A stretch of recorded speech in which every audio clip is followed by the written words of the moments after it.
2.05 RBTs may not share identifying information about clients on social media. They must avoid creating situations where such information could be shared by others, including, but not limited to, written information, photos, or videos. 2.07 RBTs protect the confidentiality and privacy of their clients.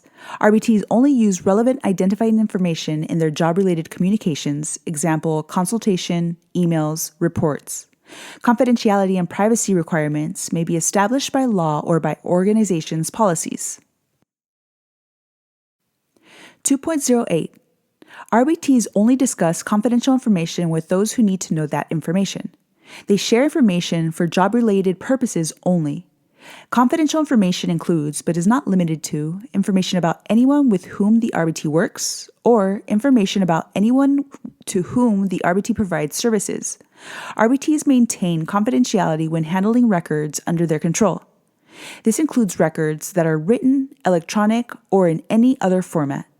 Handling a record may include creation, storage, access, transfer, or disposal.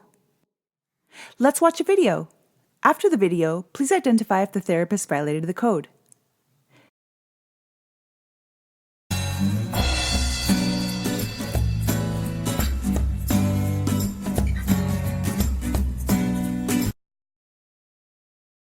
Hi Claire, how was your day? Honestly, it could have been better. Today was really tough. I was trying to teach Kevin how to play with the other kids. Why? Did something happen? Yeah, he's been doing so well since we started behavioral services, but today he started punching another kid, and it was a really big mess.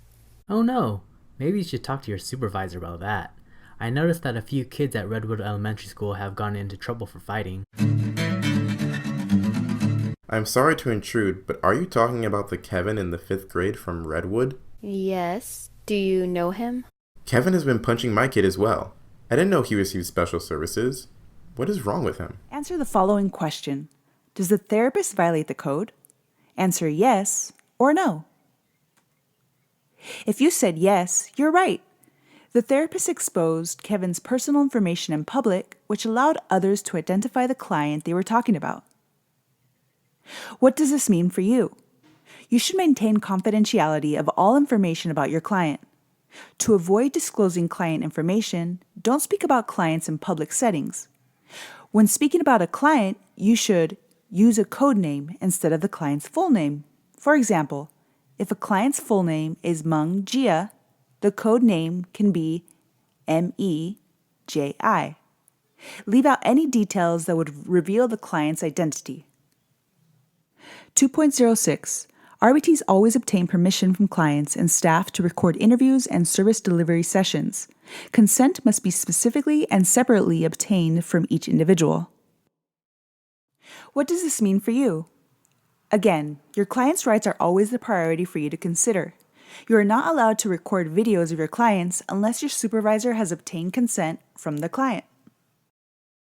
2.09 RBTs never disclose confidential information without consent from the client. Exceptions are made as required by law or where allowed by law for a valid reason. This includes, but is not limited to, providing needed services, obtaining appropriate consultations, and protecting the clients or others from harm. What does this mean for you? You should not reveal any information about your clients to anyone unless mandated by law. See the code for expectations. 2.10 RBTs create, maintain, distribute, store, retain, and dispose of records and data relating to their services in accordance with applicable laws, regulations, and policies, in a way that complies with the requirements of this code and in a manner that allows for appropriate transitions of service at any given time. What does this mean for you? Ask your supervisors about how you can safely and appropriately store any materials containing clients' personal information, including data sheets, assessment results, treatment plan, graphs, and notes from meetings, interviews, and phone conversations, etc. Section 3. Competence and Service Delivery. 3.01 RBTs only practice under the close, ongoing supervision of a qualified supervisor. What does this mean for you? As an RBT, all your practice should be under a qualified supervisor, which includes BC ABA, BC BA, BC BA, 3.03-D. Ongoing supervision must be a minimum of 5% of the hours spent providing behavior analytics services per month. Include at least 2 face-to-face, real-time contacts per month. 3.02. RBTs follow the direction of their supervisors and inform them when they are asked to do something that goes beyond the scope of their certification. 3.03. RBTs must be competent in the areas in which they provide behavior technician services. 3.04. RBTs may not practice with new client populations without proper training and oversight.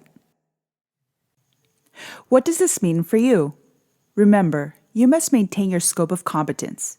If your supervisor asks you to do something that you have not been trained to do, inform them that you have not been trained yet and request for training on the subject.